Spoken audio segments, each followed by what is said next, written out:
જય ગિરનારી મિત્રો, આજે આપણે ચડવાનો છે ગિરનાર પર્વત। તો મિત્રો વિડીયો પૂરો જોજો અને તમે વિડીયો ગમે તો લાઈક કરજો, શેર કરજો અને સબસ્ક્રાઈબ કરજો। તો હાલો, અત્યારે મિત્રો સવારના 7 વાગી ગયા છે અને આપણે હવે ગિરનાર પર્વતને ચડવાનું ચાલુ કરી નાખ્યું છે।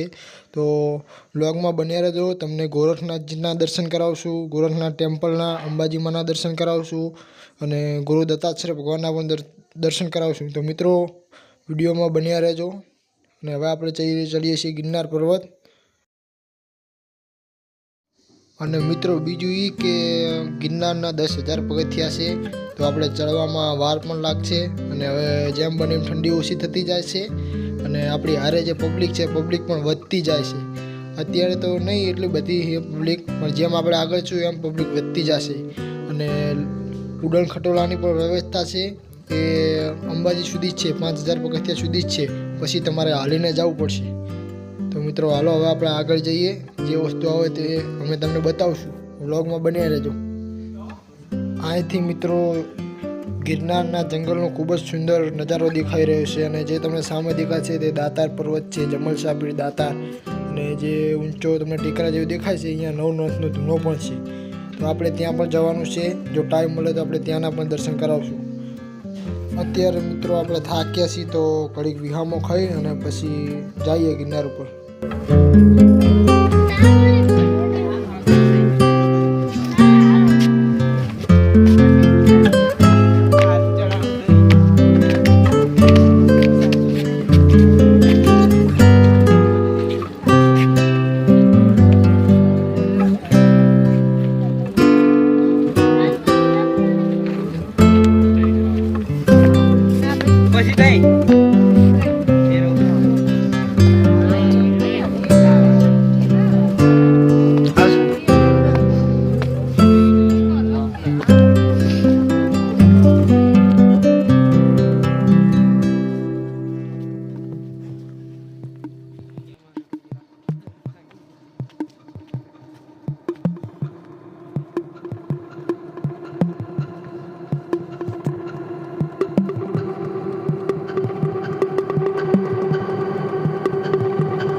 અત્યારે હે ને 1500 પગથિયા જેટલું આપણે ચડી ગયા છીએ અને હજી તો ઘણું બાકી છે અને થોડોક થાક પણ લાગ્યો છે। તો આપણે શાંતિથી આરામ કરતાં કરતાં હવે ગિરનાર ઉપર ચડવાનું છે અને તમે ઉડન ખટોલો પણ જોઈ શકો છો, અહીંયાથી દેખાય છે।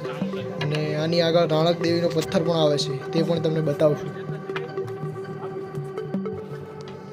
ફાઇનલી મિત્રો આપણે 2500 પગથિયા જેટલું ચડી ગયા છીએ અને અહીંયાથી બોર્ડ પણ આવી ગયું છે અને રાણક દેવીવાળો પથ્થર પણ અહીંયાથી દેખાય છે। આ જે તમે સામે પથ્થર જોઈ રહ્યા છો તે રાણક દેવીના થાપાવાળો પથ્થર છે। પહેલાંના જમાનાની મિત્રો વાત છે કે જ્યારે રાણક દેવીએ આ પથ્થરને થાપા માર્યા ત્યારથી આ પથ્થર અહીંયા અટકાવી ગયો હતો। તો આ એ પથ્થર છે, તો તમે જોઈ શકો છો કેટલો મોટો પથ્થર છે અને અહીંયા અટકી ગયો છે।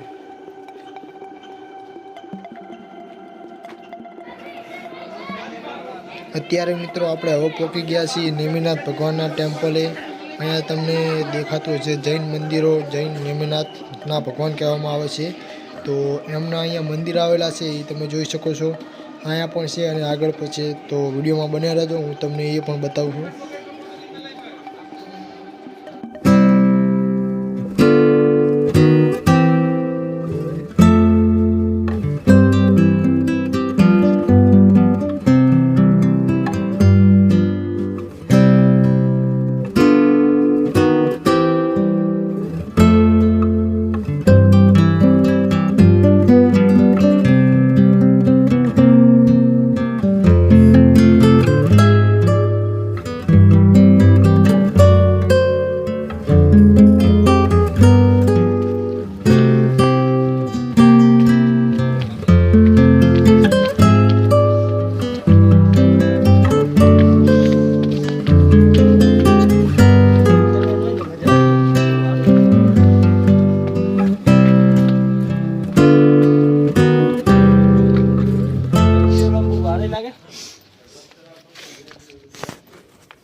અંબાજીની નીચે થાય થોડીક જગ્યા છે જાય એવી, તો આપણે અહીંયા જઈએ છીએ, આપણે જોઈએ કે અહીંયા શું છે.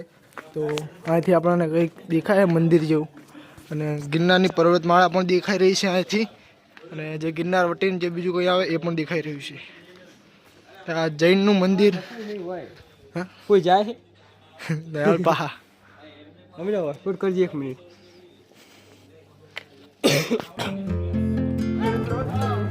આપણાને મિત્રો યુગાન્ડાના ભાઈઓ મળી ગયા છે.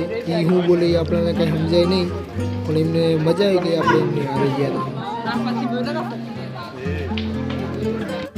અહીંથી મિત્રો અંબેમાના પગથિયાથી થોડુંક નજીક એક રસ્તો જાય છે. તમે ત્યાં આશ્રમમાં જતો હોય તો આપણે જઈએ અને જોઈએ કઈ જગ્યાએ જાય છે.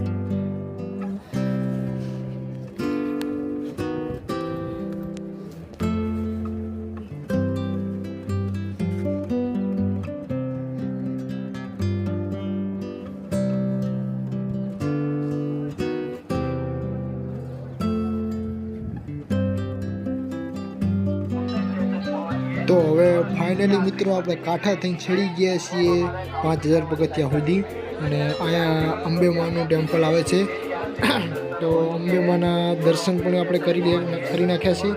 તો દર્શન કરી અને થોડોક વિહામો અહીંયા ખાઈ લેવી, થાક બાક ખાઈ લેવી, અને પછી આપણે આગળ જઈશું. તો આગળ જઈશું ત્યારે આવશે ગોરખનાથ દાદાનું મંદિર અને દત્તાત્રેય ભગવાનનું ટેમ્પલ પણ આવશે આગળ. તો અહીંયાથી તમે જોઈ શકો છો કેટલો મસ્ત નજારો દેખાય છે જુનાગઢનો. અને મિત્રો અત્યારે શનિવાર છે, તો શનિવારના દિવસે શનિ રવિના દિવસે પબ્લિક અહીંયા બહુ હોય છે. તો મિત્રો વ્લોગમાં બને રહેજો.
મિત્રો અહીંથી ગોરખનાથ ટેમ્પલ આવી ગયું છે, અને તમને સામે દેખાય છે ત્યાંથી આપણે આવ્યા. અંબાજીમાનું મંદિર છે, અને અહીંથી તમને લોકેશન પણ મસ્ત મજાનું દેખાશે, કારણ કે અહીંથી ફોટા પણ મસ્ત આવશે.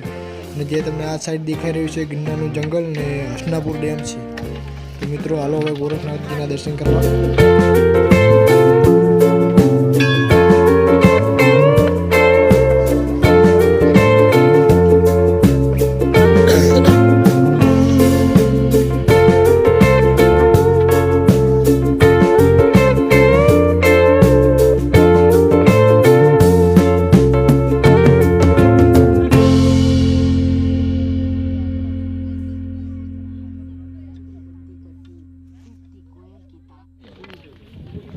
તો હવે આપણે ફાઇનલી પહોંચી ગયા છીએ દત્તાત્રેય ભગવાનના ટેમ્પલની બાજુમાં, અને અહીંથી તમને ચોખ્ખું દેખાઈ રહ્યું છે દત્તાત્રેય ભગવાનનું ટેમ્પલ. તો હવે આપણે 10,000 પગથિયા પૂરા પણ થઈ જશે, ત્યાં જઈશું ત્યાંથી.